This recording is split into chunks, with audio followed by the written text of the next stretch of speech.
Sige, anong English ng Mountain Dew? Ha? Mountain Dew. Chichoda. Oh. galing Chichoda ah. orange. Galing. Oo. Anong English ng damit? Damit? Pag damit, ang English yun eh. Wala ba Damit. English? Anong English na wallet? Wallet? Ikaw, ano pang English ng wallet? Taka. Galing ko. Nag-aaral ako. May boyfriend ka na? Wala. Bakit wala? Wala. Di pa. Nag-aaral ako eh. Anong English ng slippers? Slippers ang dugo.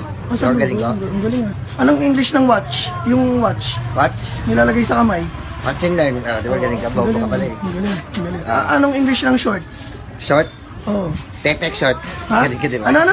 Pek short. Ang galing ka di ba? Short ba yun? Anong English ng glass? Yung sinusuot sa mata? Glass. Glass?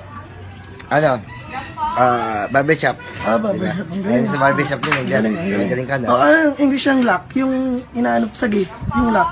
Yung lock. Wag yun. Walang English yun eh. Wala bang English yun? Sige, anong Bago English ka pala ng yung malinis sa tubig, yung mineral water, anong English nun? Coconut. Wala yun. Wala rin ba yun? Anong English ng earrings, yung nilalagay sa tenga? Yung dito, yung nilalagay dyan. Yung dito? Oo. Wag na lang yun. Mahirap yun. Mahirap ba yun? Sige, anong English ng bag? Bag? Bag. Watercolor. Watercolor pala yun. Anong